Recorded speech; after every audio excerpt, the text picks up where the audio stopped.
Buenas tardes, les damos la bienvenida a todos, a todas quienes nos acompañan en la transmisión del primer Encuentro Internacional de Teatro Aplicado, Prácticas Escénicas con Enfoque de Género, organizado por la Escuela de Teatro de la Pontificia Universidad Católica de Chile, en colaboración con la Escuela de Doctorado de la Universidad de Valladolid.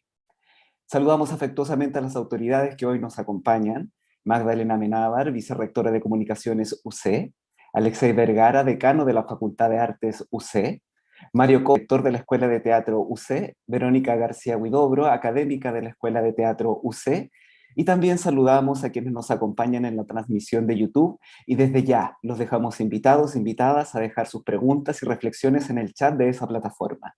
Nuestra querida ayudante Francisca Ono estará atenta, respondiendo y mediando sus comentarios. Bien, para Costa, director de la Escuela de Teatro UC, que nos dé el saludo inicial del encuentro.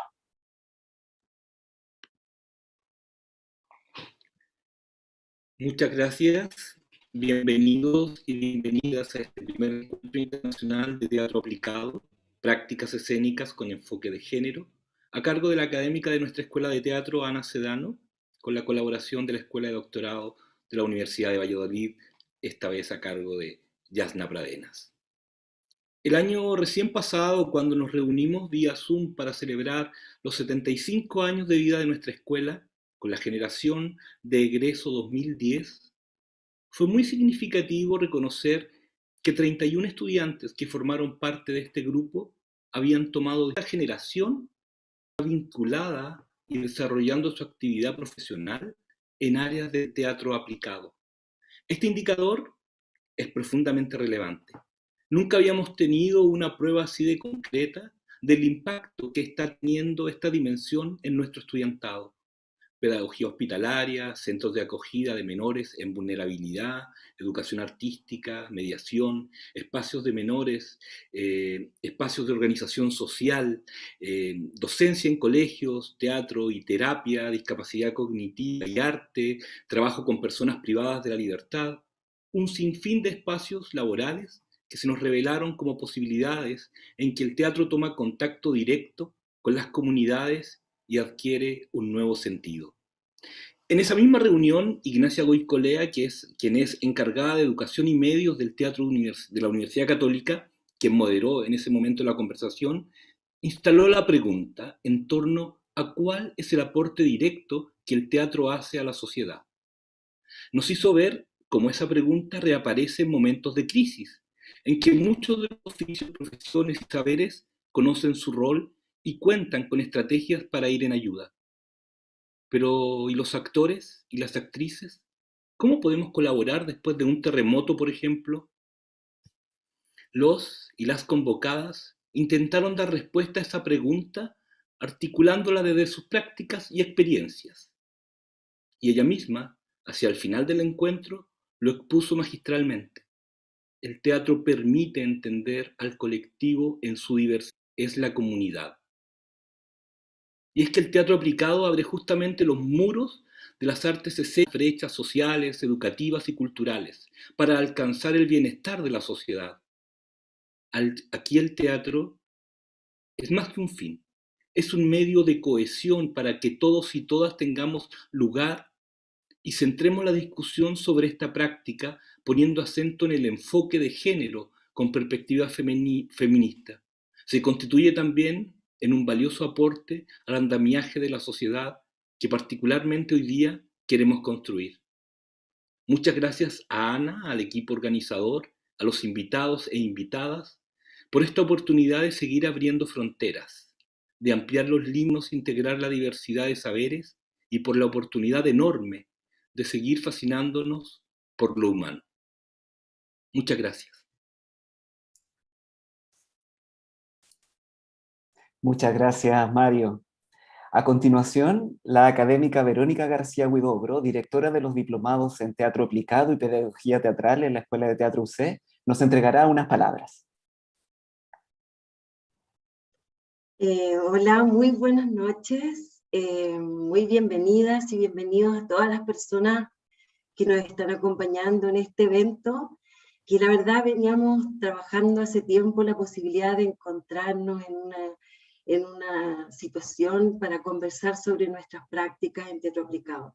Yo solo quiero felicitar desde lo más hondo de mi corazón, con un orgullo tremendo, a Ana Sedano, a Yasna Pradena y a todo el equipo, Ignacio por supuesto, a todo el equipo que ha trabajado en torno al tema de las prácticas de teatro aplicado y sus marcos teóricos respectivos. Mis mejores deseos para esta jornada, espero que sean muchas más, y creo que hay un acierto maravilloso en el tema de género, en visibilizar la importancia de las prácticas femeninas. Por la Universidad de Alcalá y especialista en teatro aplicado. Investigadora responsable del proyecto CONICIT PAI 79.170.047, el teatro aplicado como campo científico en los estudios teatrales, sistematización teórico-práctica e implementación de una línea de investigación en la Escuela de Teatro de la Pontificia Universidad Católica de Chile. Yasna Pradena García es investigadora predoctoral por la Consejería de Educación de la Junta de Castilla y León y el Fondo Social Europeo en la Universidad de Valladolid, estudiante del doctorado de investigación transdisciplinar de educación, miembro del grupo de investigación reconocido Ciudadanía, Ecologías del Aprendizaje y Educación Expandida. Y bien, nuestros y nuestras invitadas son Rocío Anguita Martínez, profesora titular en el Departamento de Pedagogía de la Universidad de Valladolid, coordinadora del programa de doctorado de investigación transdisciplinar en educación. Tomás Motos, director en Filosofía y Ciencias de la Educación, profesor titular en el Departamento de Didáctica y Organización Escolar de la Universidad de Valencia, creador y director del Máster en Teatro Aplicado de la Universidad de Valencia. Patricia Hernández, actriz, profesora adjunta de Dartmouth College, creadora y facilitadora de Telling My Story, un programa que desarrolló en instalaciones correccionales y centros de rehabilitación en Vermont desde 1999. Grace Schuchner, actriz, dramaterapeuta y maestra certificada de Mindfulness y Compasión. Introdujo la dramaterapia en la Universidad Nacional de Cuyo, Mendoza, Argentina, y es creadora del programa de dramaterapia online para hispanohablantes. Anthony Navarro Amorós, catedrático de Lengua y Literatura en la Comunidad Valenciana en España y máster en Didáctica de Arte Dramático por la Universidad de Quebec en Montreal. Codirector del máster en Teatro Aplicado en la Universidad de Valencia. Bien, dejo con ustedes entonces a quienes moderarán el encuentro, Ana Sedano y Yasna Pradena.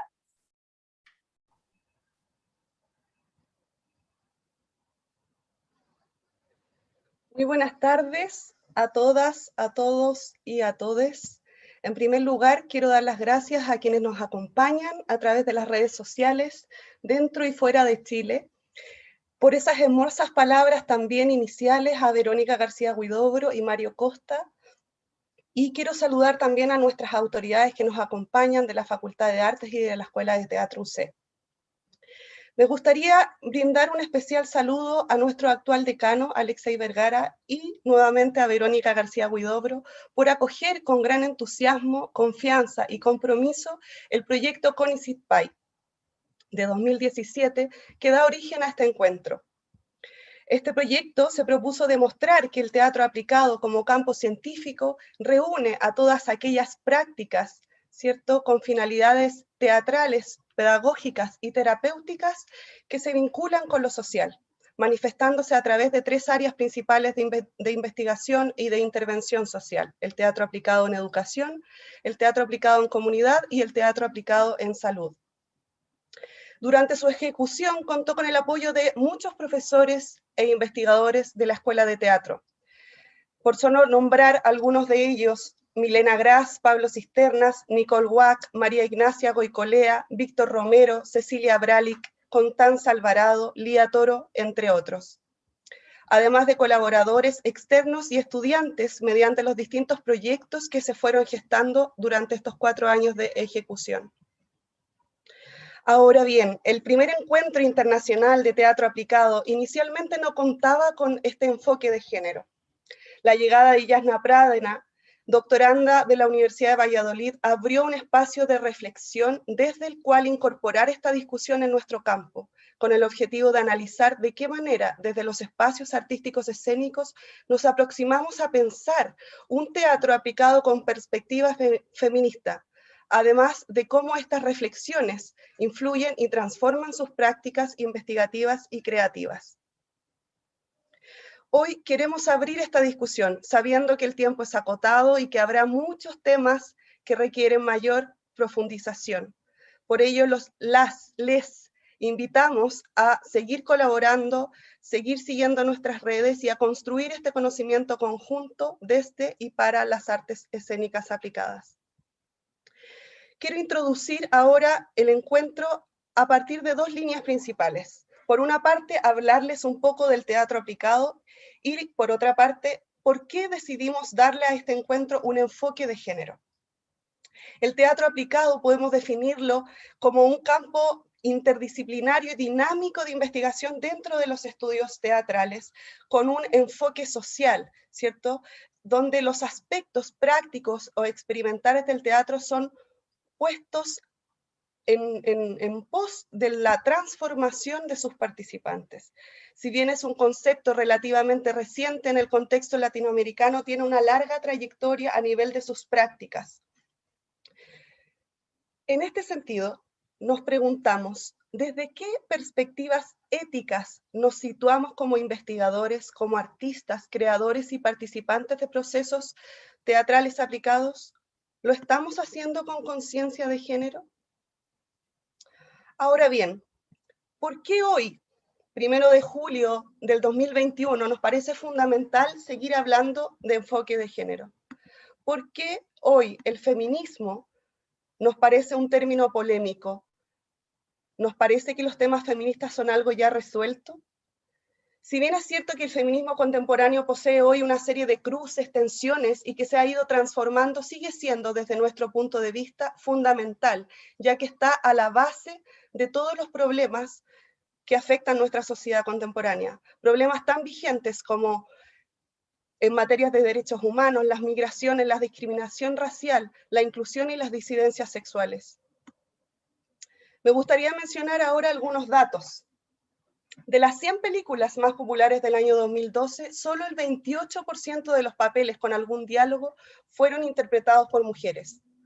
Apenas un tercio de los puestos claves en términos de creatividad y autoridad, incluyendo la dirección artística en el mundo del teatro, fueron ocupados por mujeres en Canadá durante el 2006, de acuerdo a Bates en Solga 2021.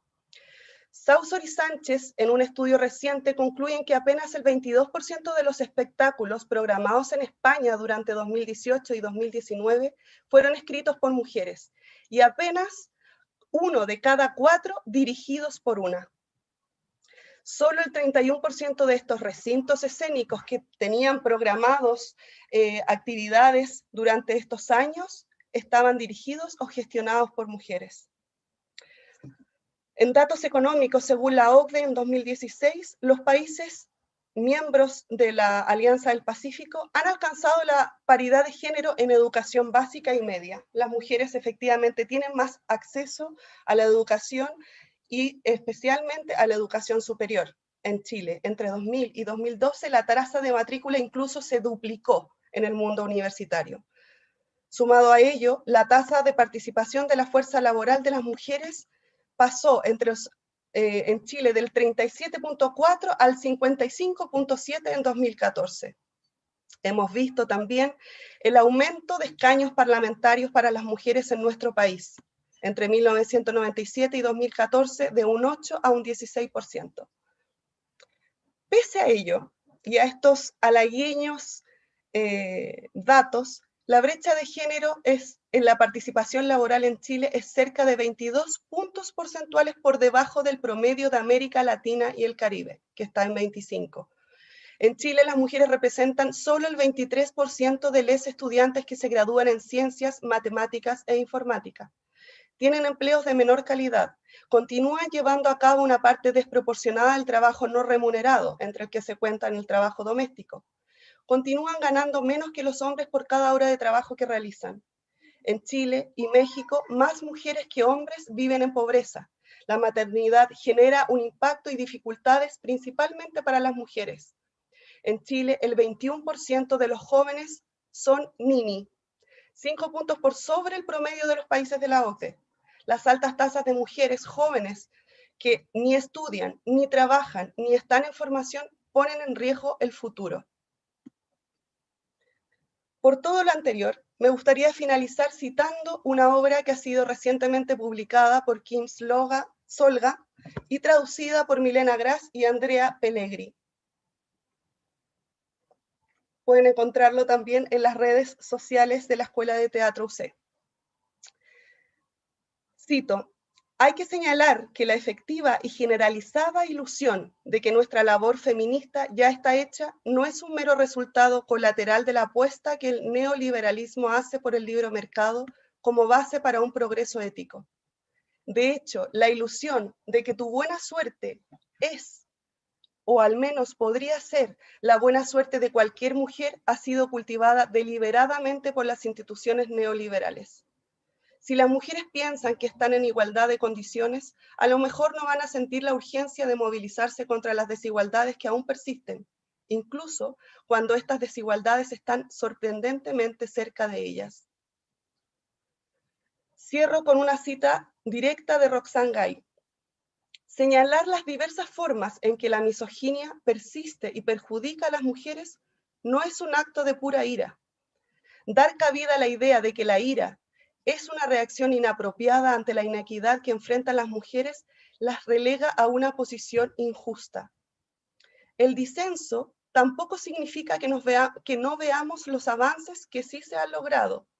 Las feministas celebran nuestras victorias y reconocen nuestros privilegios cuando los tenemos. Simplemente nos negamos a conformarnos, nos rehusamos a olvidar cuánto trabajo nos queda aún por hacer. Quiero invitar ahora a Jasna Pradena, quien ha sido fundamental en el desarrollo de este maravilloso sueño autogestionado. Jasna. Hola, buenas tardes, buenas noches por aquí. Tengo el placer de estar en este encuentro, bueno, el placer y el agradecimiento, primero que todo, no quiero que se me olvide la buena acogida que he tenido desde el principio, a partir de la Escuela de Teatro de UC, y nada, desde Ana, que nos contactamos por correo, luego con Verónica García Huidobro, y he sido muy bien acogida, hemos tenido reuniones semanales, ha sido online, me hubiese encantado que hubiese sido presencial, sin embargo ha sido muy provechoso, ha sido una muy grata experiencia conocernos y la acogida que he tenido.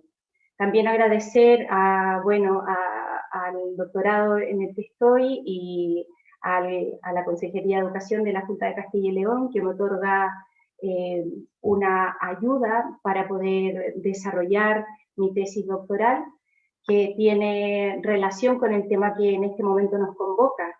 Mi tesis doctoral es el teatro aplicado en la educación para la promoción de la igualdad de género y la prevención de la violencia de género en el ámbito educativo.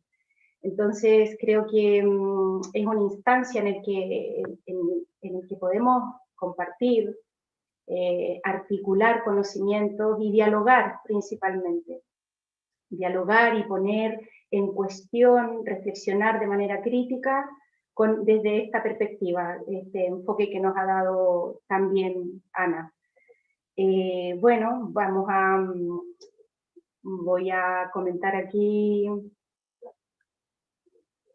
nuestra referencia, el por qué también estas prácticas, por qué el teatro aplicado con enfoque de género, por qué la educación con enfoque de género, por qué lo terapéutico con enfoque de género. Porque, bueno, básicamente somos la mitad del mundo, o sea, somos 50 y 50, y las mujeres todavía no aparecemos en esa igualdad. Entonces tenemos que ir viendo, bueno, he hecho un breve resumen de por qué en cosas muy pequeñas, muy sencillas, muy sutiles, nos damos cuenta cuando investigamos y cuando ponemos ojo, cuando aquí dicen, cuando te ponen las gafas violetas, ves las cosas desde otra perspectiva realmente. Entonces también os voy a compartir un breve fragmento de citas de trabajos de investigación que se han llevado a cabo, primero, bueno, en el ámbito de la infancia, con Rocío Anguita, que la vamos a tener luego como ponente. Ella ha investigado en la asignatura de Educación para la Paz y la Igualdad, ha investigado el tema de, con enfoque de género, la infancia, la educación en la infancia. Y bueno, y dice que en nuestros manuales, en los libros de texto, en el currículum, bueno, cada vez se va abriendo más el enfoque de género, pero en los libros de texto, por ejemplo, siguen apareciendo de forma anecdótica como las mujeres, o sea, seguimos apareciendo, por ejemplo, en la peluquería, en la cocina, cuidando niños, y no como generadoras de conocimiento, ¿verdad? Aparecemos en otros ámbitos y no como en el que realmente nos estamos desempeñando. Eso a los más pequeños y a las más pequeñas. Entonces ya también estamos formadas de una manera desde la infancia. Bueno, y igualmente el lenguaje usado sigue siendo sexista y muy poco inclusivo. El mensaje final de estos estudios en la infancia es claro: el conocimiento que merece la pena aprender sigue siendo construido desde la perspectiva de los hombres y con un lenguaje claramente excluyente de las niñas y de las mujeres. Las mujeres han pintado poco a lo largo de la historia de la humanidad y la falta de referentes mujeres para las niñas en su proyección personal y profesional es la primera consecuencia de la desigualdad de género. Que nos eduquemos las mujeres con referentes hombres, que los hombres son los triunfadores, que los hombres son los que van a llegar lejos, no es una buena señal. Yo creo que a nuestras niñas y a nuestros niños, por supuesto, porque estamos hablando de igualdad, tenemos que tratarnos de igual a igual. Por otra parte, tenemos a nuestros invitados también, a Tomás Motos y a Anthony Navarro, que han trabajado con la adolescencia principalmente. Teatro aplicado en la educación, principalmente en la adolescencia. Entonces, en la adolescencia, ¿qué sucede? Con las primeras relaciones afectivas, sexuales, existen los micromachismos en las relaciones, en esas relaciones, ¿verdad? Incluso en las relaciones de amistad. Son diversos los estudios que señalan la creciente normalización de la violencia de género que se ha trasladado e imponiendo sus interacciones a toda una serie de valores hegemónicos relacionados con el patriarcado. Por ejemplo, en la adolescencia, en la juventud o incluso en la niñez también, el amor romántico. ¿Cómo cuestionamos también? Sí, hemos hablado del amor romántico, pero no significa que tengamos que ser duras, ni que perdamos la sensibilidad, ni el amor de verdad, del compañerismo, de la igualdad, de la solidaridad, de la admiración. Sin embargo, existe la idea errónea del amor romántico, por ejemplo, y eso nos lleva a producir mucha desigualdad por parte de los hombres hacia las mujeres y los comportamientos de las mujeres también con sus parejas. Entonces, a través de una serie de prácticas sutiles y cotidianas de dominación masculina, control parental y violencia simbólica denominadas como micromachismos, que atentan contra la autonomía personal de las mujeres, de las jóvenes y las adolescentes, y que suelen ser invisibles, incluso perfectamente legitimadas en el entorno social. Cuando empezamos a mirar las relaciones de pareja con nuestras amistades, incluso con los amigos, nos damos cuenta de esta situación. Nos damos cuenta de cuando vamos solas por la calle, nos damos cuenta también de hasta dónde podemos llegar en la universidad. Bueno, eso lo veremos en más adelante.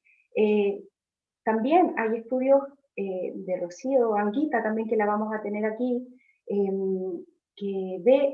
hay mujeres que dicen, sí, claro, yo soy libre para elegir mi carrera profesional.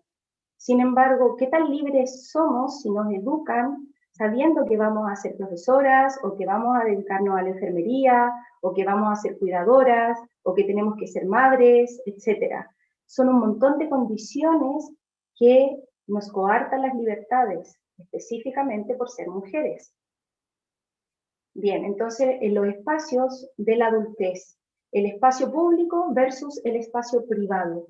Complementar la división en esferas sociales resulta clave para comprender la desigualdad que conlleva ese orden jerárquico, que no permite que las mujeres puedan disfrutar de los mismos derechos de los hombres. Por un lado, el mundo del espacio público es infinito, mientras que el privado se limita a las 4 paredes del hogar y que de manera impuesta a las mujeres les corresponde habitar. Tan simple con mirar, esto resuena como muy cliché, sí, lo hemos leído, nos han dicho que no, que ya las mujeres hemos conseguido igualdad porque salimos a trabajar, pero ¿quiénes somos las primeras que nos quedamos haciendo teletrabajo en casa para cuidar a los hijos? Son las mujeres. Y también están con todo el confinamiento en este momento, por ejemplo, los hombres están saliendo, no tengo cifras como tenía Ana, pero los hombres están saliendo más a trabajar que las mujeres siguen haciendo teletrabajo y cuidando a sus hijos al mismo tiempo. Bueno, entonces, es necesario señalar la estrecha conexión entre el sistema patriarcal, la organización social y estos espacios distintos jerarquizados donde se desarrolla la acción social, el espacio público y el espacio privado. Esto que estoy reseñando es de Ana de Miguel.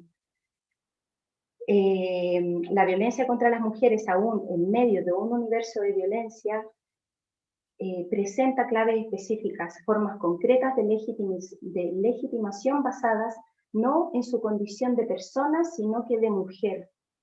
Estas violencias y estas desigualdades ocurren por el solo hecho de ser mujeres. Entonces, esta conceptualización de las mujeres como inferiores y como propiedades de los varones, a los que deben respeto y obediencia, y encuentra un refuerzo crucial en distintas instituciones y organizaciones sociales. Por ejemplo, bueno, en organizaciones que son hegemónicas, en la misma universidad, cuántas rectoras hay en la academia, cuántas decanas o colegios, bueno, posiblemente en los colegios hay más directoras porque es un trabajo, la pedagogía es un trabajo más feminizado. Sin embargo, ¿qué pasa ahí también si hablamos de igualdad? ¿Qué pasa con los hombres que les apetece, por ejemplo, estudiar educación parvularia? Entonces hay espacios feminizados y respondemos permanentemente a los estereotipos de género, y que todo esto socialmente nos coarta y nos limita, por supuesto, que más a las mujeres que a los hombres, pero a los hombres también. A los chicos, a los hombres, a los niños, también el patriarcado les pesa, y de un montón de otras formas. Entonces, bueno, es muy necesario este tema, tenemos que seguir conversándolo y ya, partamos ya. Muchas gracias. Muchas gracias, Yasna. Bueno, te invito a que nos presentes a nuestros ponentes que nos acompañan. Claro, yo digo, bueno, vamos a partir, y claro, que vamos a partir con la primera pregunta que me tocaba a mí. me he despistado. Bueno, tenemos a nuestras ponentes y les queremos pedir en este primer momento que, bueno, que nos hable cada una libremente, como nosotras hemos hablado también, acerca de sus prácticas, que nos comente qué vínculos tienen con el teatro aplicado, qué vínculos tienen con el enfoque de género, y cómo han vinculado principalmente sus prácticas de manera libre, y queremos conocerlas, queremos saber. Invitamos a Grace Schussner, que es dramaterapeuta, y está aquí con nosotras. Bueno, nos hemos conocido anteriormente, así que bienvenida, Grace. Gracias, Yasna. Gracias, Ana. Gracias por la invitación. Un honor para mí estar aquí, y todas las autoridades. Bueno, la pregunta. En este momento, y lo he comentado antes, en este momento yo no estoy haciendo práctica de teatro aplicado solo con mujeres, lo he hecho en el pasado. Quiero compartir con ustedes, sí, mi experiencia de teatro aplicado con un grupo de mujeres cuando yo vivía en Israel, donde pertenecía al teatro de Aco, que es un teatro en Israel donde ya se parte de la inclusión, que es la inclusión de árabes y judíos, ya estamos hablando ahí de inclusión. Y cuando trabajaba en el teatro de Aco y también daba clases, se formó un grupo, o formé un grupo de mujeres, y un grupo de mujeres árabes, judías, de diferentes nacionalidades, y fue desarrollándose y decidimos comenzar a hacer encuentros y comenzamos a profundizar en la temática de la mujer, que es solamente de las mujeres, que es el ciclo menstrual. Entonces me dediqué un año entero a trabajar con mujeres de diferentes nacionalidades, y si sabrán, en Israel el tema de inclusión ya entre árabes y judíos es otro tema también, y cómo podemos incluir también el tema del ciclo menstrual con las diferentes culturas. Dentro del grupo había una mujer árabe que tiene una cultura y una relación con el ciclo menstrual de acuerdo a su cultura, una mujer judía ortodoxa, todas actuaban, ¿sí? Personajes, una mujer judía ortodoxa, en el judaísmo ortodoxo también hay todo un ritual y unas reglas con respecto, por ejemplo, al ciclo menstrual de la mujer. Había una que representaba como una hippie, ¿sí? Vamos a decir, y una hippie tiene otro tipo de relación con el ciclo menstrual. Una niña adolescente que recién empezaba el trayecto. Y este proyecto fue un proyecto muy, muy interesante porque lo llamamos el encuentro, y íbamos al encuentro de diferentes comunidades. Íbamos a aldeas árabes, íbamos a lugares donde vivían mujeres ultraortodoxas, religiosas judías, íbamos a aldeas drusas, que es otra cultura, hasta fuimos también a un encuentro solo de hombres, con el grupo mío de actrices, a ver qué pasaba ahí. Y el formato era en círculo, no era un espectáculo, era en círculo, y estábamos todos sentados en círculo, que también la gente no sabía quién era actriz y quién no. Y ahí se disparaban diálogos, algunos programados, otros los que surgían ahí. Entonces, esto fue para mí una experiencia, en primer lugar, de poder estar con un grupo de mujeres validando, ¿sí? Un proceso femenino, y con distintas culturas y con distintas voces, y cómo cada una se relaciona de diferente manera, e incluir todas, Esto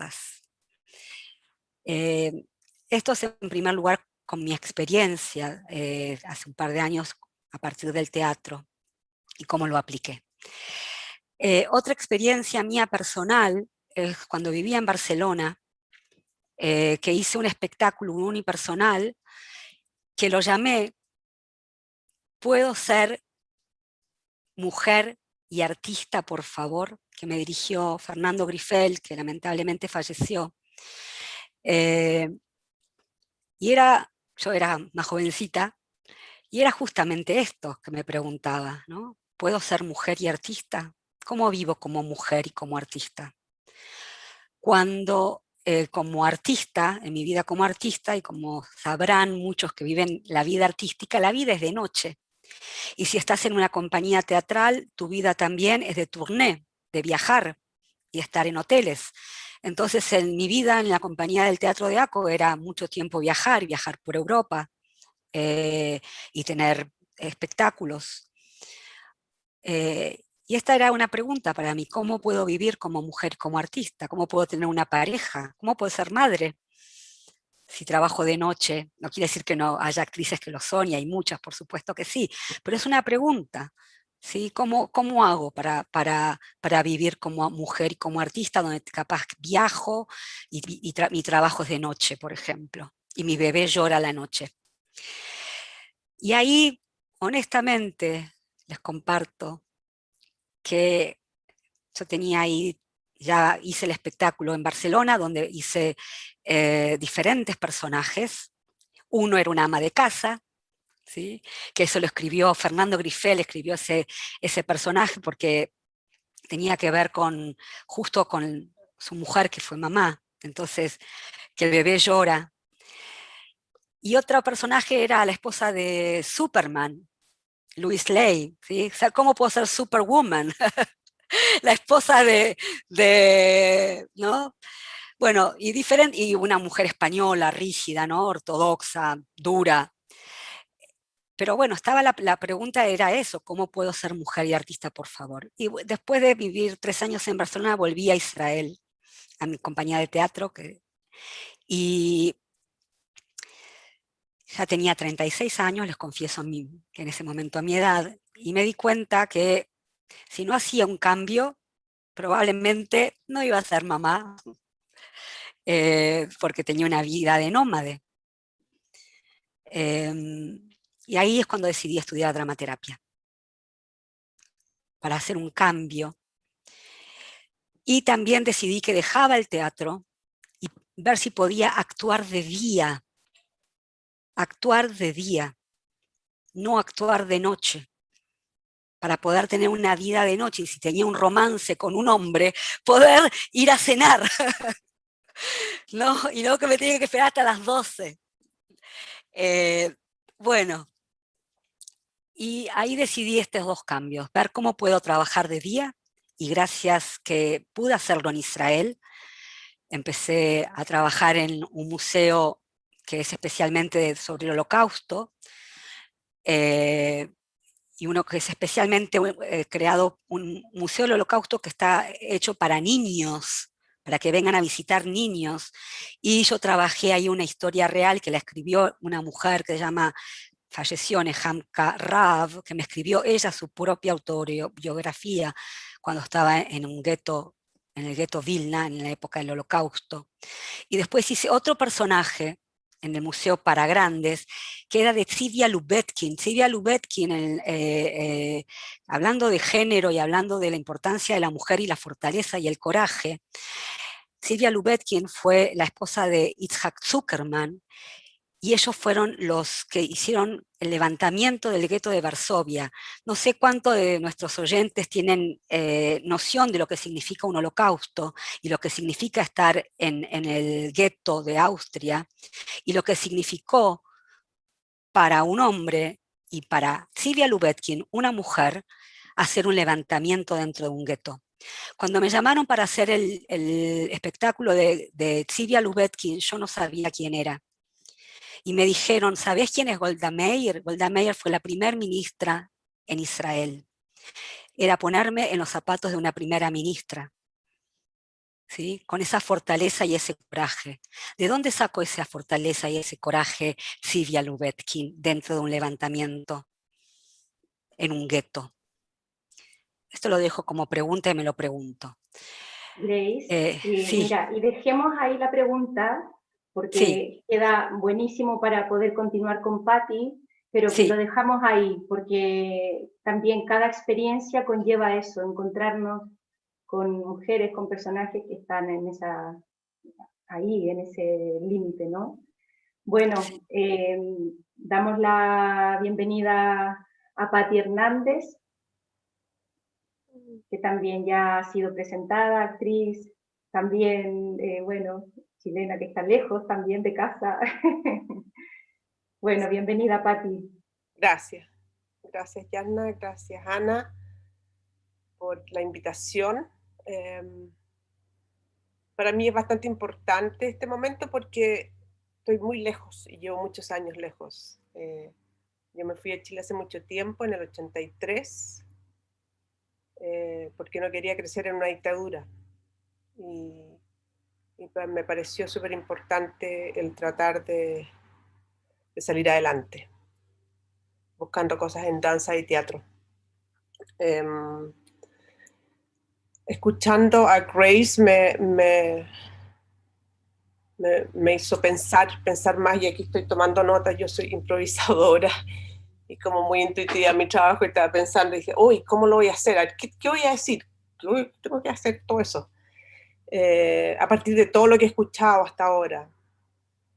Yo desarrollé un programa, yo trabajé por muchos años con el teatro Bread and Puppet cuando llegué aquí a Estados Unidos, un grupo de teatro icónico en teatro político, de un trabajo muy comprometido, muy profundo, muy disciplinado, que me motivó mucho a la idea de qué es lo que se pone en las tablas en el fondo, para mí.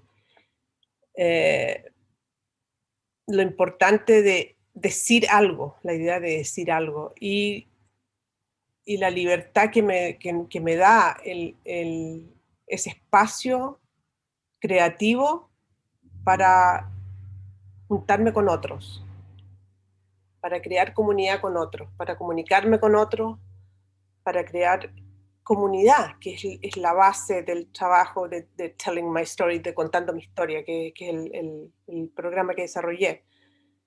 Estoy sumamente inspirada en el trabajo de Peter Schumann, que es el director del Bread and Puppet, y que verdaderamente lo que más me enseñó es cómo hacer algo de la nada, a partir de la nada, y que me sirvió mucho cuando estaba en las cárceles.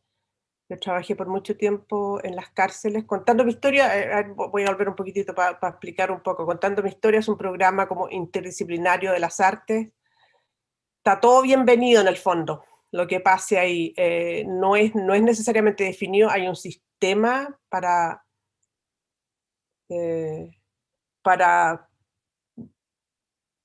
juntarnos, para comunicarnos, para dialogar, para escuchar las voces de otros y que las voces de unos también sean escuchadas.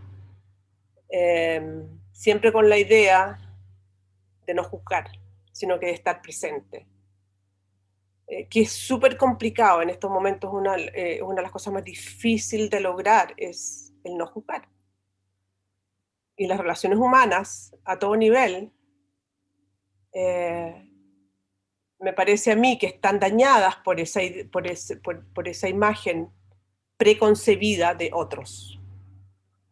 Y que tiene mucho que ver con la idea. Yo le decía a la Yasna y a la Ana cuando nos reunimos con Grace, yo les decía, yo la verdad es que yo nunca he usado lentes feministas, sino que soy humanista. Si es que hay un lente, es humanista. Pero por supuesto que el feminismo es parte del humanismo, ¿no es cierto? Entonces para mí está todo conectado, y la idea, si es que nosotros no somos capaces de nombrar las realidades humanas como son, entonces no tenemos un problema de no poder estar, de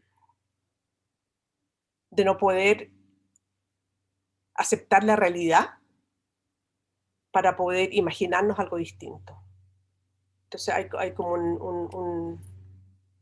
hay una necesidad, una urgencia de nombrar el mundo como es. Y aceptarlo no aceptarlo en el sentido de aceptarlo, sino que aceptarlo para enfrentarlo. ¿Sí? Sí, no sé si tiene sentido. Yo nunca sé si tengo sentido, la verdad. Ustedes ya me conocen. Contando mi historia trabaja en eso. Yo no diseñé Contando mi historia como algo que fue un diseño específico, sino que Contando mi historia me creó a mí un poquitito, a partir de las experiencias que tenía con las personas. De hecho, el principio Contando mi historia fue en Nueva York, trabajando con mujeres latinoamericanas que estaban aprendiendo a leer y a escribir en español. Y me di cuenta, y fue un momento súper interesante porque yo estaba con ellas en downtown, y después yo iba a Barnard College a enseñar movimiento para actores en la escuela de teatro de allá, y la diferencia entre el downtown y el uptown era genial, era exquisita en muchos sentidos, y aprendí mucho, en algún sentido, las limitaciones que se nos dan intelectuales por tener que responder a un sistema. Entonces los estudiantes tenían una limitación en la improvisación, en la expresión, en la elaboración, mientras que las mujeres tenían una habilidad y una facilidad para improvisar, porque no tenía, ellas no, nadie le está poniendo nota, ¿no es cierto? Estábamos todas trabajando y uniéndonos, comunicándonos, creando comunidad. Y lo que aprendí con ella, o sea, la experiencia con ella fue tan profunda y tan genial por el hecho de que me dio la claridad de encontrar que el teatro y las artes en general son sumamente liberadoras en su práctica, y que cuando uno está trabajando con situaciones de crisis, situaciones sociales de crisis, son sumamente empoderadoras y nos da un espacio como para poder comprendernos los unos a los otros, y que es algo que es tan sumamente necesario siempre es necesario, y no es muy practicado. Y eso me dio la fuerza para empezar. He trabajado en... Pati, sí. Vamos a continuar vamos a retomar, que tenemos bastante por delante. Te interrumpo para ver lo que nos presenta Tomás Motos y Anthony Navarro, que son los presentadores del tema del teatro aplicado. Vamos a ver los vídeos de ellos porque ellos están en España y estamos ahí en diferido con ellos. Adelante.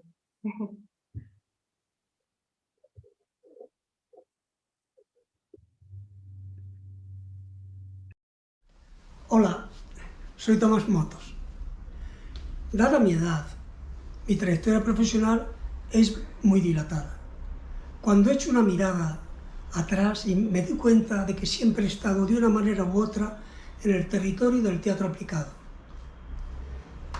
En la década de los 70 y 80 del pasado siglo me atraía especialmente la expresión corporal por su dimensión terapéutica, pues para mí implicaba sentimiento de liberación, exteriorización de los estados de ánimo, expansión personal, descarga de la agresividad y de las tensiones.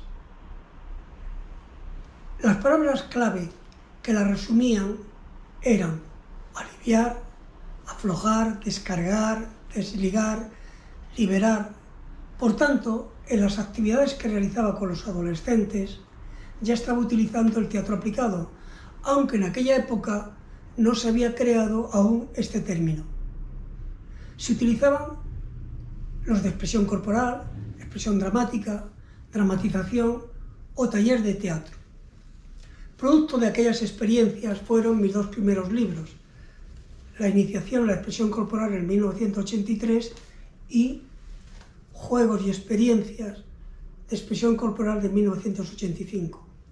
En esta época, mis referentes teóricos fueron fundamentalmente los autores franceses Barbotin, Barras, Schleicher, Bossy, Salaguier, entre otros, y entre los ingleses Flora Davis, Julius Fast, Sefflen, y especialmente en la expresión dramática los franceses Doeller, Saint-Serer y Doat. Más adelante comencé a sistematizar la didáctica del teatro y de la educación en un libro escrito con Francisco Tejedo en el 1987, que es Prácticas de dramatización. En la década de los 90 descubro los autores ingleses que utilizaban el drama para la enseñanza de las lenguas. Entre ellos estaban Gavin Bolton, John Allen, Cecily O'Neill, etc. De ellos tomaba ideas para aplicar las técnicas de dramatización en la didáctica de la enseñanza de la lengua y la literatura española. Al principio de 2000 es cuando iniciamos propiamente la andadura de teatro aplicado a partir del teatro del oprimido de Augusto Boal y de la pedagogía crítica de Paulo Freire. Como resultado, conscientes de la necesidad de una formación específica en didáctica del teatro en la educación, creamos los estudios de posgrado en la Universidad de Valencia en el curso 2004-2005, el llamado Diploma de Teatro en la Educación, que comprendía las estrategias dramáticas en la enseñanza y en las instituciones educativas. Con los alumnos egresados del posgrado de Teatro en la Educación, iniciamos un laboratorio de investigación sobre teatro playback en 1913, que se configuró más tarde como compañía de teatro playback inestable, y actuábamos en universidades, institutos de secundaria, colegios de primaria, en centros comunitarios y de personas con necesidades educativas especiales, en museos e incluso en una sala de teatro alternativo para el público general. Como resultado de todas estas inquietudes, pudimos materializar el Máster de Teatro Aplicado, que se constituyó en el primer programa de estudios en Máster en Teatro Aplicado de España, en el curso 2016-2017. Como fruto de la reflexión sobre la práctica, publicamos los libros Otros escenarios para el teatro en 2013 y Teatro Aplicado en el 2015.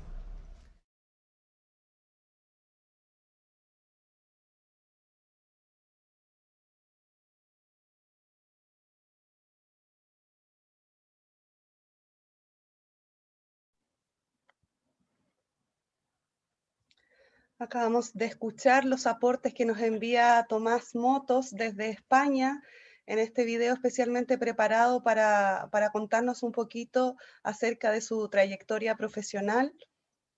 Y ahora queremos escuchar también a Rocío Anguita, ¿cierto?, quien es profesora de la Universidad de Valladolid y quien también por motivos de diferencias horarias nos ha enviado un video respondiendo a cuál es su trayectoria, cómo se vincula con el teatro y principalmente con el enfoque de género que es su expertise. Vamos a ver el video entonces de Rocío Anguita.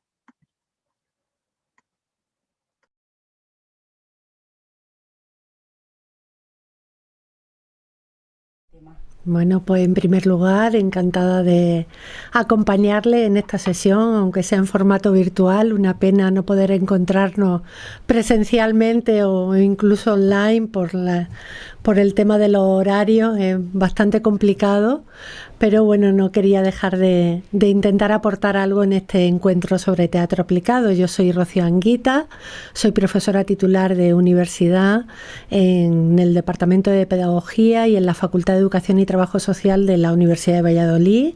En estos momentos también soy la coordinadora del programa de doctorado de investigación transdisciplinar en educación, y este es un poco mi vínculo con esta actividad que se está desarrollando hoy, puesto que a la vez soy tutora y directora de una estudiante que está haciendo una tesis doctoral sobre el teatro aplicado en la educación en un campo concreto, en nuestro caso en la educación secundaria, y además para fomentar la igualdad de género. Y por aquí hemos trazado una línea de contacto con el grupo de teatro aplicado de la Universidad Católica de Chile. Así que, en primer lugar, muy agradecida por la invitación y por intentar compartir este espacio y este tiempo de aprendizaje. Mi trayectoria, como pueden imaginar, tiene que ver con el campo de la educación y de la pedagogía. Mi formación es como pedagoga, tanto en la licenciatura como en el doctorado, y a partir de ahí todo el trabajo que yo he venido realizando en el mundo de la investigación educativa tiene que ver en una parte importante con los estudios de género.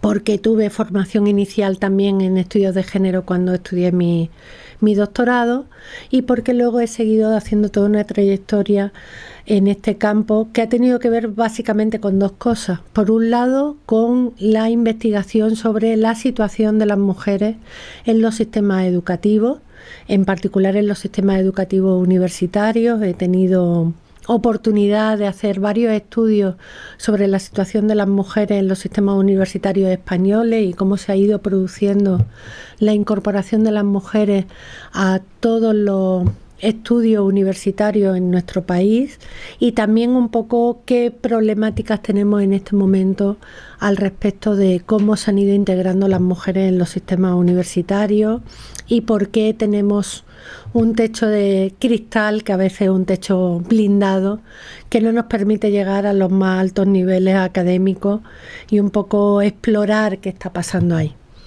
Una segunda línea de trabajo en el mundo del género y la educación está lanzada más a explicar cómo se produce la educación en los sistemas educativos contemporáneos, digamos, cuando tenemos ya a niños y a niñas juntos en las aulas, y por qué ahí se siguen reproduciendo determinados estereotipos y roles de género que van mandando mensajes a los niños y a las niñas sobre yo qué puedo ser en la vida, yo qué puedo estudiar y yo a dónde puedo llegar en la esfera pública y privada.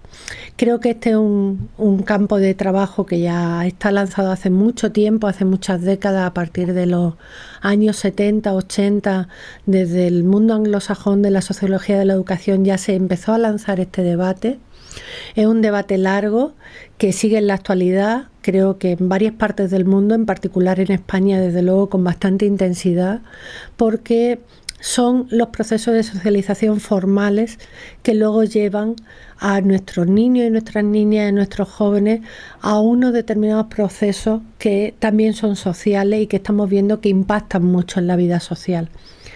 Creo que son conscientes, o creo que saben, que en España tenemos una política activa contra la violencia de género, contra la violencia que se ejerce sobre las mujeres por el mero hecho de ser mujeres, desde hace ya más de 10 años con una ley, y ahora estamos en el gran debate de cómo mejorar esa ley, porque pensamos que no está dando los suficientes resultados y todavía tenemos a muchas mujeres asesinadas a manos de sus parejas o exparejas. Y tenemos que dar con la clave de cómo cambiar esta situación.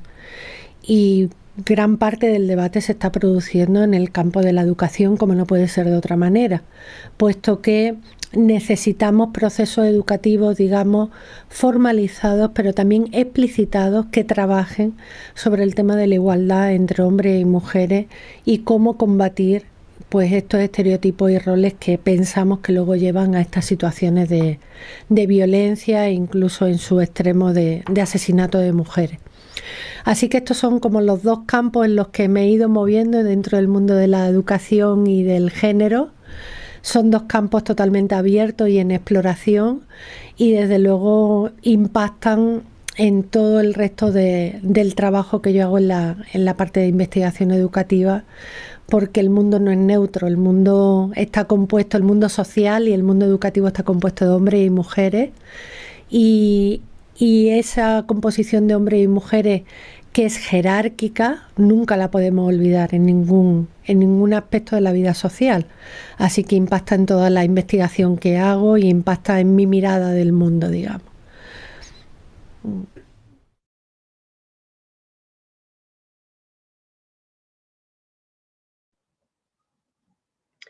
Muy bien, agradecemos a Rocío por esas palabras, y también a Tomás, a Grace, a Patti, quienes nos han contado un poquito de sus trayectorias. Ya hemos conocido un poco de los cruces y cómo se fueron encontrando con el teatro aplicado, qué experiencias han tenido en torno al trabajo con mujeres, al enfoque de género. Nos gustaría ahora poder profundizar un poquito en cuáles son los saberes, ¿cierto? ¿Cuáles son las disciplinas o las interdisciplinas que fueron apareciendo en este camino de búsqueda de conocimiento, en este camino de prácticas, cómo fueron influyendo, qué prácticas influyeron también en sus búsquedas teóricas, en sus búsquedas creativas, ¿cierto? ¿Con qué referentes teóricos se encontraron? ¿Con qué referentes artísticos se encontraron? Se encontraron con mujeres en ese proceso, se encontraron con experiencias vinculadas a temas de género en ese proceso, poder conocer y recoger un poquito también algo de esa particularidad y especificidad tan característica del teatro aplicado, que tiene que ver con el cruce entre distintas disciplinas, con el encuentro de distintos saberes y la puesta en marcha de procesos creativos vinculantes de saberes. Bien, para ello vamos a continuar escuchando a Rocío, que nos acompaña a través de un video y nos comenta un poquito sobre su experiencia al respecto.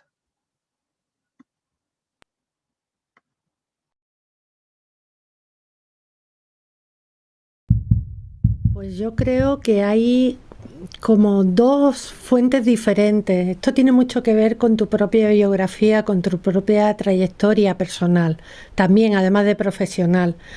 Por un lado, yo tengo cierta formación artística en el campo de la música, nunca he sido buena música, pero realmente tengo una formación inicial ahí que me hace estar cerca de la parte artística, digamos. Y siempre he tenido como una trayectoria vital muy cercana a la parte artística. Me gusta mucho la música, pero también me gusta muchísimo el cine, me gusta mucho el teatro, sobre todo el teatro más innovador, más rompedor, y ahí yo he ido teniendo una formación personal que me ha ido haciendo poco a poco interesarme y conocer más los lenguajes artísticos, digamos, en general, como consumidora de esos espectáculos, de esos lenguajes. Y por otro lado, claro, también en mi propia trayectoria como profesional y como profesora de pedagogía y como profesora de investigadora en el campo de la educación, el campo de la educación es muy, muy interdisciplinar. Los estudios de pedagogía, digamos, no son estudios donde solo se estudie el hecho didáctico del enseñar y aprender. Son estudios muchísimo más amplios, donde tú tienes una pata en el campo de la sociología, tienes una pata en el campo de la psicología, otro en el campo de la antropología, otro en el campo de la filosofía, y todo eso te hace que yo siempre haya trabajado en mi carrera profesional como investigadora en equipos interdisciplinares. Nunca he trabajado con equipos solo de gente especialista en educación.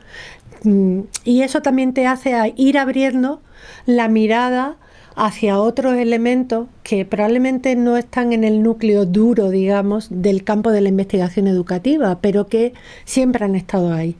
Y todo esto también al final se va materializando en tu propia trayectoria profesional, como no puede ser de otra manera. Si a ti te interesa mucho un campo, digamos, artístico, pues vas a intentar trabajar con eso de alguna manera.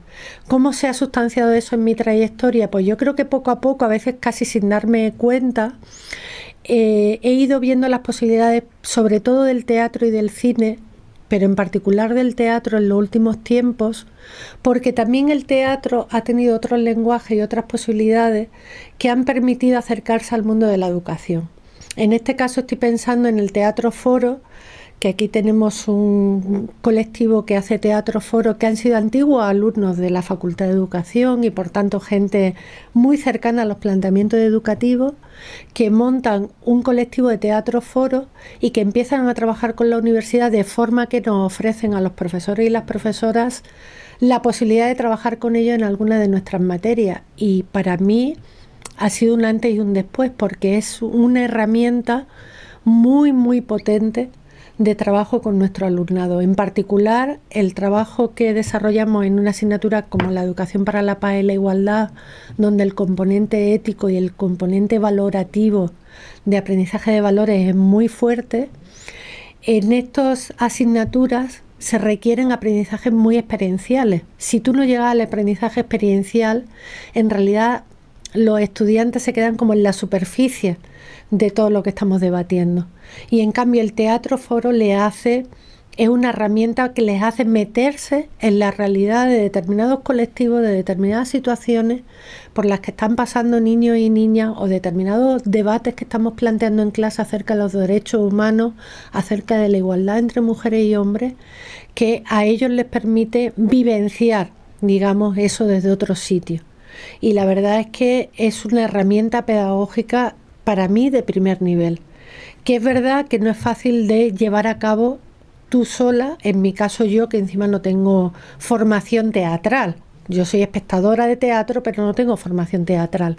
Pero sí, si tú tienes la posibilidad de trabajar con un colectivo que sí que tiene las herramientas teatrales y las herramientas profesionales, digamos, del ámbito, pero además tú tienes la herramienta pedagógica y la herramienta, digamos, social, eso se convierte en un espacio de aprendizaje muy, muy potente. Y yo creo que a partir de las 2-3 experiencias que he hecho con Teatro Foro, he visto las enormes posibilidades que tiene el teatro aplicado a la educación, en este caso, en este contexto que es el universitario, pero también a través del trabajo que está realizando Jasna, hemos visto que la potencia de esta herramienta en otros niveles educativos es muy fuerte. Digamos que permite a los estudiantes trabajar determinados temas vivenciándolos desde otros sitios, incluso corporizándolos y encarnándolos en su propia vida, y eso tiene una potencia tremenda desde el punto de vista pedagógico, porque es un aprendizaje vivencial que no se olvida fácilmente, no es un aprendizaje memorístico, no es un aprendizaje rutinario, y eso le permite a los estudiantes, digamos, tener una visión mucho más potente de las temáticas tratadas, y desde luego aprendizajes mucho más duraderos y mucho más significativos de lo que estamos tratando, sin ninguna duda.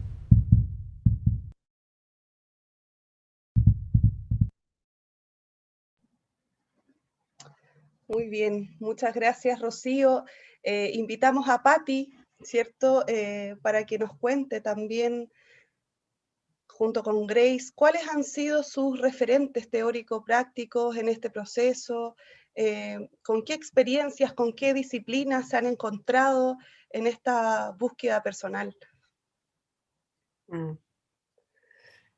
Bueno, lo que yo personalmente he desarrollado, la influencia más fuerte en mí ha sido Paulo Freire, con Pedagogía del Oprimido. Él me dio una estructura, me dio una base, me dio una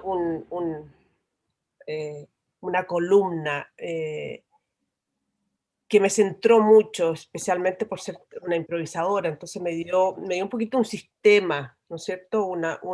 Como pasos para seguir, y siempre cambiaban, pero tenían un buen foco. Y lo importante de Paulo Freire y su influencia es la idea de cómo neutralizar una plataforma, un espacio, que por supuesto uno nunca lo puede neutralizar, pero el esfuerzo, el atentado a neutralizarlo cambia la dinámica, cambia la interacción social que experimentamos, que estamos experienciando. Yo desarrollé una clase en Dartmouth College que se llama Contando historias para cambios sociales. Y yo llevaba estudiantes de Dartmouth a una cárcel o centro de rehabilitación o colegios con los niños malos, a colaborar con los niños malos, todo este mundo marginalizado y estigmatizado, básicamente, ¿no es cierto? Y entonces era privilegio y desprivilegio, ahí, y la mezcla, la compañía de los sospechosos comunes, ¿ah? Y ahí nos mezclábamos todo. Y para eso la presencia de Freire fue importantísima para mí, porque él me dio esa base para poder atreverme a tratar de crear un espacio distinto, ¿no es cierto? Y también está Bell Hooks y Dorothy Allison, que son dos escritoras,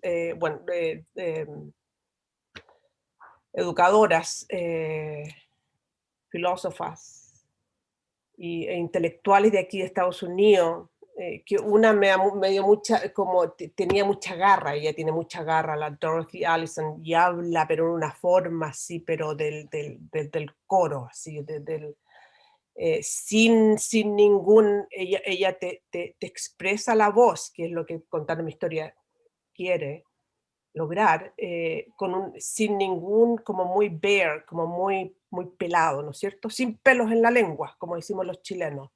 Ella es así.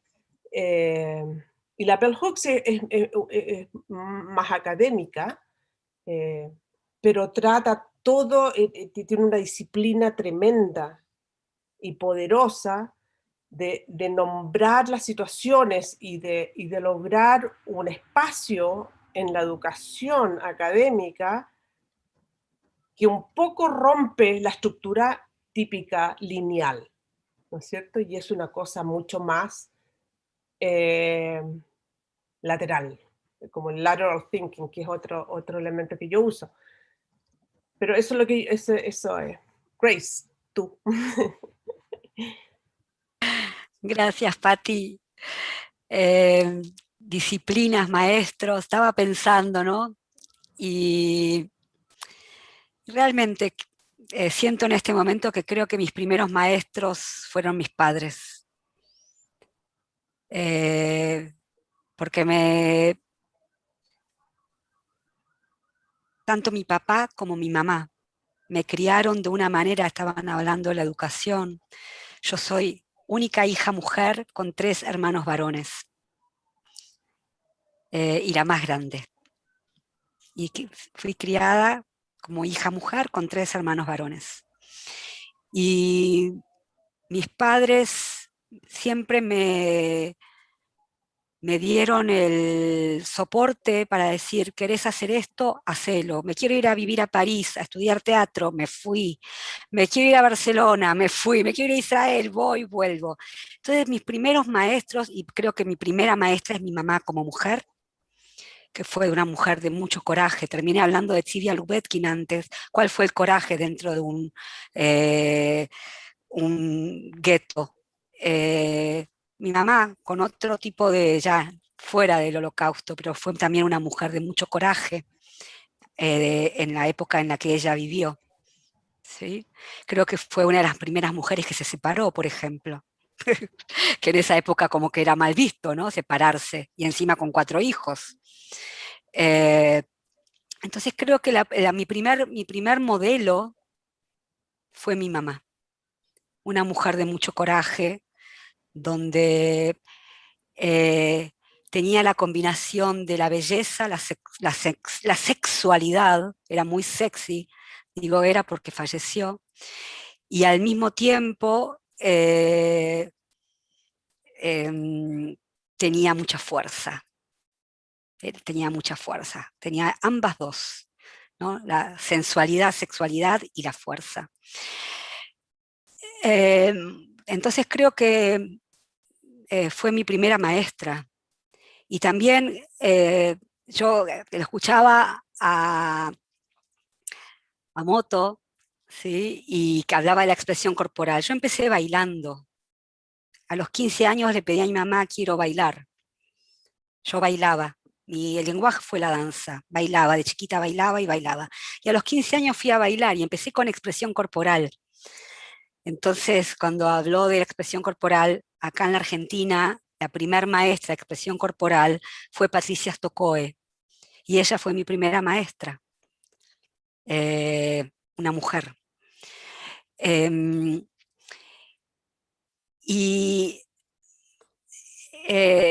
Entonces, partiendo de mi propia biografía, ¿sí? Yo me encontré cómo el arte, el teatro, la danza, sanó mi propia adolescencia, mi propio adolecer. Ahí yo me encontré con la sanación, en carne propia. No lo sabía, no era consciente. Y digo mi mamá porque mi mamá me llevó, que le pedí expresión corporal y me llevó a expresión corporal a los 15 años, pero también me abrió el camino espiritual. Entonces quiero llegar a hoy, salto a hoy, al 2021, donde mi práctica, y fue siempre mi práctica artística, fue unida a la práctica espiritual y de conciencia, porque creo que eso es el gran, para mí, aporte que también da las artes, ¿no? El poder, el despertar de la conciencia sea como sea, estando en el momento presente. Siempre digo, ¿no?, que el teatro, si no estás aquí ahora, digamos, lo que estamos practicando ahora con mindfulness, el aquí y ahora, en el mundo artístico lo tenemos, estamos en el momento presente. Y entonces quiero decir que en este momento presente, como toda mi vida fue un camino paralelo de lo artístico y lo espiritual, en este momento encuentro como disciplina que me está ayudando, tanto personal como en lo laboral, es mindfulness. Y no solamente mindfulness, sino la investigadora Christine Neff, que trabaja la autocompasión.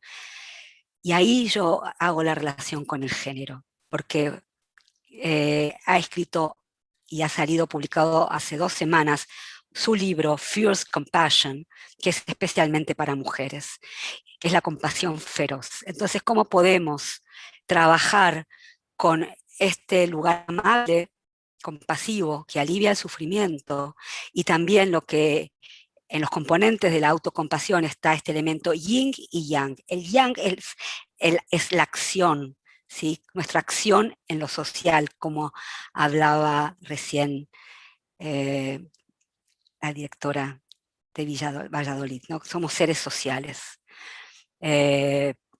Entonces, para decir quién es ahora mi foco, si tengo que poner un foco, es la autocompasión desarrollada en este momento por la investigación de Christine Neff.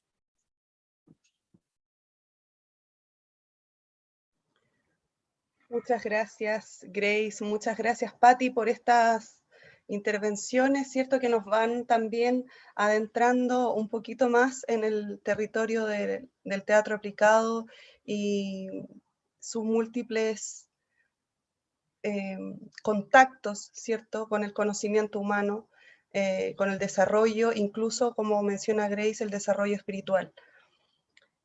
Quiero invitar ahora a Anthony Navarro, quien también trabaja con Tomás Motos, nos acompaña a través de este video preparado especialmente para el encuentro. Él trabaja en la Universidad de Valencia, ¿cierto?, junto con Tomás en el máster de teatro aplicado, y nos va a comentar un poco cuáles son estos referentes teóricos que se ha ido encontrando en su trayectoria profesional y cómo han sido fundamentales para perfilar lo que han hecho durante los últimos años de trabajo en España.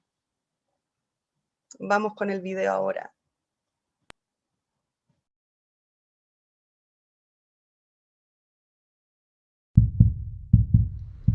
Para mí todo empezó con el taller de teatro universitario dentro de la corriente de teatro independiente, que era el movimiento que triunfaba en los 70, principios de los 80, que buscaba nuevos lenguajes y nuevas formas de creación colectiva.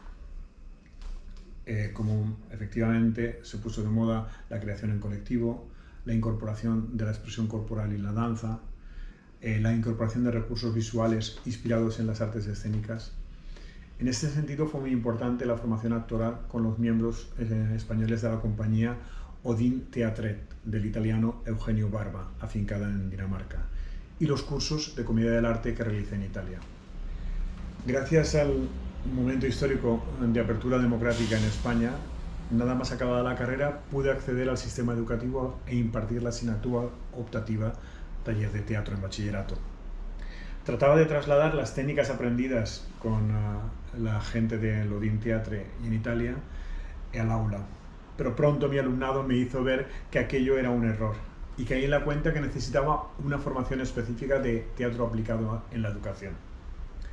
Aquí empecé un periplo de búsqueda de formación que me llevó a Barcelona, a la Escuela de Expresión y Psicomotricidad de Carmen Aymerich, que es el nombre que tiene actualmente, pero es una escuela que viene de los años 70, Posteriormente a Francia, donde descubrí las técnicas dramáticas para la didáctica de las lenguas, y más tarde a Inglaterra, haciendo cursos específicos de English Through Drama, English Through Theatre. Mi referente teórico más importante de esta época es Daniel Cassagne, a quien considero un experto en didáctica de las lenguas como performance, además de un experto en didáctica de enseñanza de segundas lenguas. En estas idas y venidas de los años 80 es cuando empecé a oír hablar del trabajo de sistematización de la didáctica del teatro en la educación que estaba desarrollando Tomás Motos, y también de los cursos de formación que estaba impartiendo en colaboración con los CEPs, los centros de profesores de aquella época que se acababan de crear. En uno de estos cursos conocí a Georges Laferrière, que aparte de su saber hacer pedagógico, me ofrecía un máster específico en didáctica del arte dramático en la UQAM, en la Université du Québec a Montréal, Didactique de l'Art Dramatique. Las referencias de formación de esta época, además de Laferrière, son Gisèle Barret, Jean-Pierre Rengard o Viola Spolin. Después de unos años en Montreal, a la vuelta, accedí a las plazas de asesores de formación del profesorado, y ahora, ya en colaboración directa con Tomás Motos, iniciamos un programa de formación continua con talleres y jornadas de teatro en la educación, durante 15 años, a las que la mayoría de los participantes eran profesoras. Cada año era un tema, muchas de ellas la conferencia marco la impartía Tomás Motos. Con la crisis de 2008 y el cierre de algunos centros de profesores por los recortes en educación, volví a la docencia con alumnado de secundaria y monté un bachiller artístico en mi centro. La mayoría del alumnado seguían siendo chicas. Paralelamente, con Tomás Motos montamos las jornadas de teatro y educación en los museos, pues estábamos ya en la línea de investigar sobre el teatro aplicado. Durante 4 años hicimos estas jornadas en las que reflexionamos sobre el giro social y educativo en la cultura. Además, contra viento y marea, montamos los encuentros de teatro joven, primero sin ninguna ayuda institucional. Más adelante estos programas forman parte del Instituto Valenciano de la Juventud. En esta época, y siguiendo con los nuevos retos planteados por Tomás Motos, publicamos los manuales de artes escénicas y danza, tanto en castellano como en catalán, que podéis conseguir en la editorial Bromera o en la editorial Algar, y el taller de teatro y danza. Además, colaboré en la investigación sobre otros escenarios para el teatro.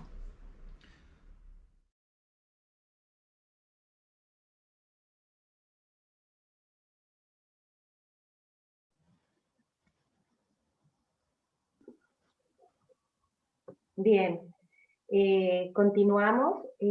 Bueno, retomando un poco lo que nos contaba Anthony, y lo que hemos hablado con Rocío también, lo que nos convoca en estas prácticas con enfoque de género, queremos ver, hemos hecho un recorrido por las referencias teóricas que tenemos, nuestras referencias personales también, con maestras, con maestros, pero bueno, eso, que este encuentro tiene un apellido, y lo importante de esto es visibilizar el enfoque de género en nuestras prácticas. Esa era la idea de verlo así, ¿verdad? Entonces, ahora quisiéramos que nos cuenten cuál es el potencial del teatro aplicado, ya que hemos hablado de emoción, hemos hablado del cuerpo, hemos hablado de la espiritualidad, hemos hablado de bienestar, hemos hablado de que nos hemos salvado de alguna manera en el teatro, ¿verdad? Sin embargo, es importante verlo también desde el enfoque de género, en el sentido de, por ejemplo, los estudios de Tomás, los estudios de Anthony, es lo mismo hacer un personaje de mujer, por ejemplo, que sea una mujer violada. ¿Qué pasa con el sentir? ¿Qué pasa con la espiritualidad ahí de la actriz o del espectador o de la espectadora que lo está viendo? realmente nos conectamos con eso así que decimos, el teatro es mucho beneficio, es solo beneficio, nos sentimos muy felices haciendo teatro, pero ¿qué pasa cuando lo vemos desde el enfoque de género? ¿Qué pasa con las diferencias que tenemos? Bueno, viéndolo desde el ámbito de las actrices y los actores, por ejemplo. En los grupos de teatro siempre hay muchas mujeres, sin embargo, ¿quiénes son los que también, los mejores actores, o quienes se reconocen? No estoy queriendo ser prejuiciosa ni nada, sin embargo, sí que verlo desde esa perspectiva. ¿Qué pasa con los roles de género que se viven en el escenario? ¿Qué pasa con la recepción? Eso, de los espectadores y las espectadoras. ¿Con qué me quedo yo de eso? ¿Cuál es el trabajo ahí que tenemos que hacer para visibilizar este enfoque? Si tenemos las herramientas, efectivamente, para visibilizarlo desde ahí. Nos sentimos con las capacidades, nos sentimos con las ganas, sentimos que hay que ver lo que somos todos iguales, sí. Sin embargo, hay muchas diferencias de roles, de género, de estereotipos que tenemos que superar para lograr la real igualdad, ¿verdad? Entonces, preguntarnos eso, ¿tenemos herramientas para ver nuestras prácticas desde el enfoque de género? ¿Nos sentimos capaces de velar por la igualdad en nuestras prácticas, exclusivamente en el teatro, por ejemplo, que trabajamos con el cuerpo, que trabajamos con las emociones? ¿Qué pasa con las emociones de las mujeres? ¿Qué pasa con las emociones de los hombres? ¿Quién manifiesta más? ¿Quién manifiesta menos? Etcétera. Hablemos un poquito de eso. Patti, cuéntanos.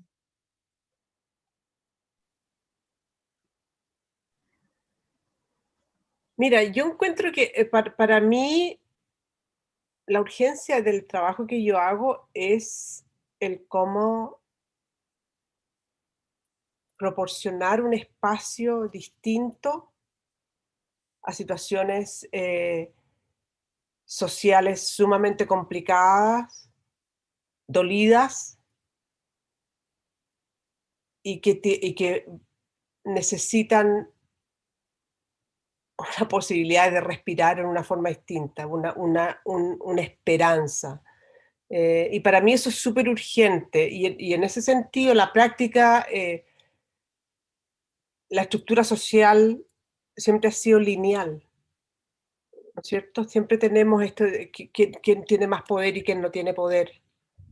Y para mí eso es lo que yo más rescato de Paulo Freire, es esa idea de neutralizar esa plataforma, y que es el nombrar cuál es esa estructura lineal, right? ¿No es cierto? Cómo se crea esa y cómo nosotros respondemos a esa estructura lineal, y qué tan participantes nosotros somos de esa estructura lineal que tanto criticamos, ¿no es cierto? Como yo también, o sea, como si es que yo soy un líder, como lo que yo trato de generar es que yo trato de desaparecer, como líder trato de desaparecer, ¿no es cierto? Desde el principio yo hablo mucho porque trato de explicar a la gente. Y para mí el programa más exitoso, los programas o los procesos más exitosos son cuando yo al final no hablo, sino que la gente son los que están participando. En general, la realidad de género está siempre presente, ¿no es cierto? Yo he trabajado con grupos en donde las personas encarceladas han sido hombres, y la clase entera son puras mujeres. Y cómo se crea esa relación humana es sumamente complicada, difícil y delicada. Y ahí está la responsabilidad individual de todos nosotros de generar un espacio distinto. Entonces, para mí tiene mucho que ver más que intelectualizar algo, para mí es sumamente importante la práctica de algo. Y eso es lo que Paulo Freire habla, la praxis, ¿no? El praxis, es la teoría y la práctica, cómo caminan juntos, y cómo la práctica alimenta la teoría y la teoría alimenta la práctica. ¿no es cierto? Y cómo se desafían el uno al otro. Y es un espacio para mí, el teatro y las artes en general, generan un espacio en donde nosotros podemos tratar. Y cuando podemos tratar, y no una idea de responder, de ser exitoso, sino que de tratar, solamente de tratar. Y en ese espacio nos podemos imaginar algo distinto. Y no tenemos la presión de que tenemos que ser perfectos, de que tenemos que hacer las cosas en la mejor forma, como sin expectativas, sino que escuchando a la necesidad humana. Porque para mí, o sea, yo con eso es lo que trabajo. Yo en estos momentos estoy trabajando con gente sin casa. Cada día tengo un grupo distinto, básicamente, cada día. Y estoy lidiando con crisis distintas. ¿Qué significa eso, no es cierto? ¿Cuál es mi actitud frente a esa realidad? ¿Y qué tipo de espacio, las herramientas que yo tengo, que yo uso, pueden proporcionar a los participantes? Eso para mí es lo más fundamental en esta práctica. Y esa es la posibilidad que yo veo en el teatro aplicado. Que en el fondo, para mí, es poner a las artes al servicio de la situación.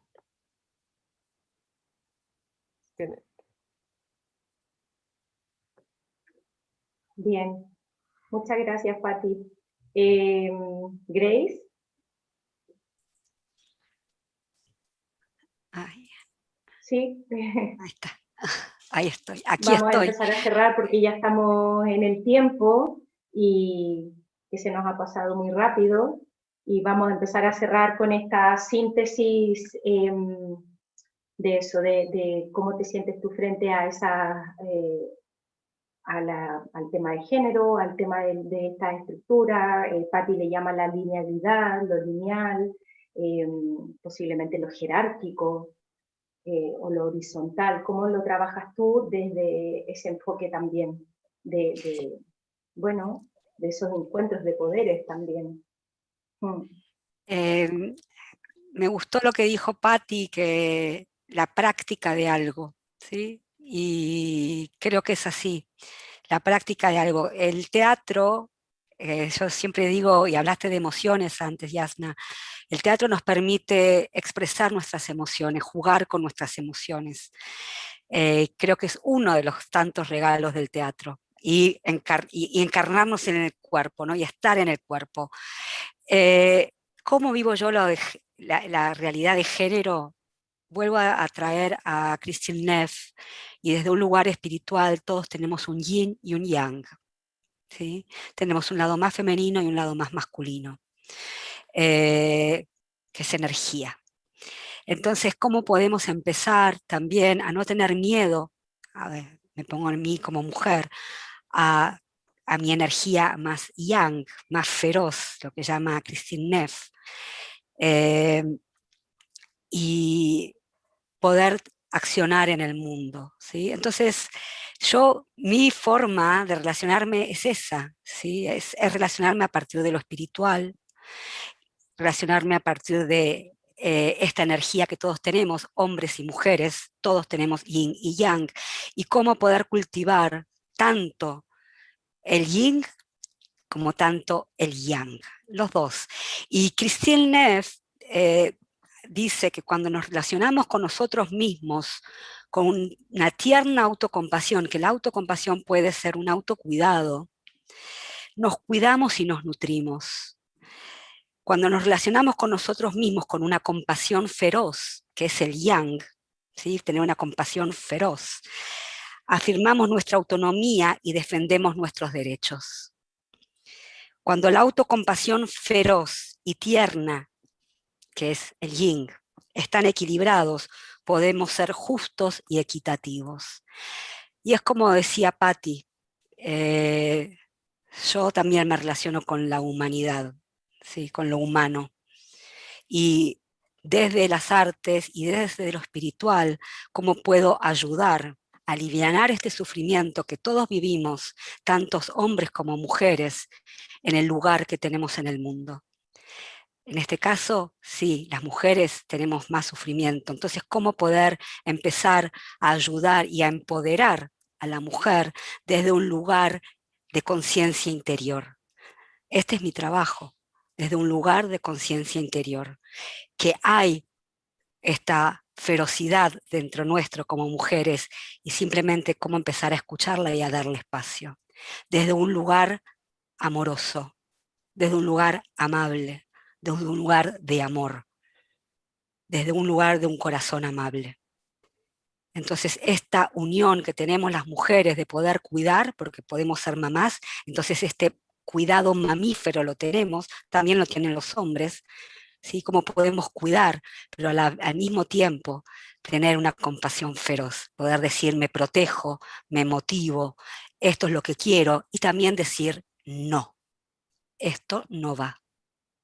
Y esto tiene que ver con la compasión feroz, poder poner límites. Mi trabajo es desde el arte y mi trabajo es desde la espiritualidad y desde mindfulness y la autocompasión.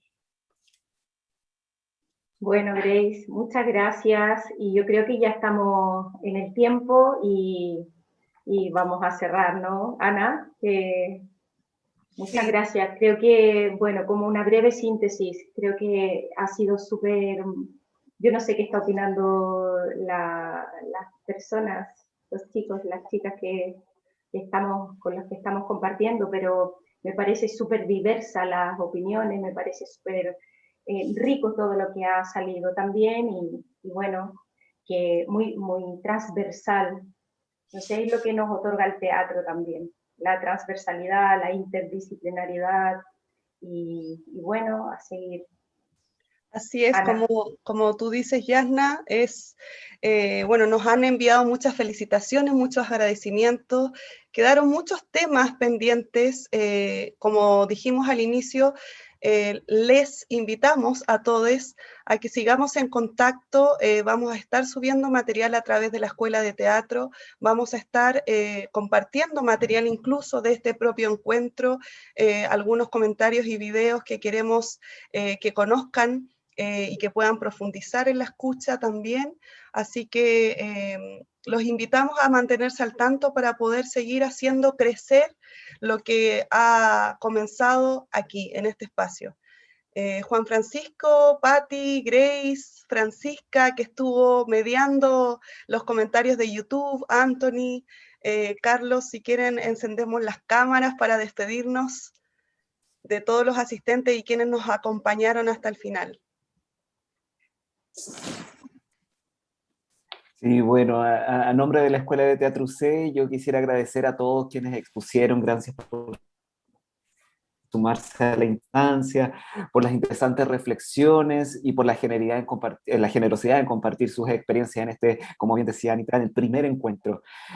Agradecer también a quienes nos acompañaron a través de YouTube, y nos dejaron esos hermosos comentarios. Sabemos que hay muchas dudas, preguntas, comentarios que nos han estado haciendo por el chat, por lo que los invitamos desde ya a un próximo encuentro a modo de conversatorio donde podamos dialogar. De ahí daremos a conocer las coordenadas a través de nuestra página web en www.escueladeteatro.uc.cl y en nuestras redes sociales nos pueden seguir en Facebook, en Instagram, en YouTube como Escuela de Teatro UC. Bien, esperando haberlos acompañado, nos despedimos muy, muy afectuosamente. Que estén muy bien. Chao. Muchas gracias. Muchas gracias.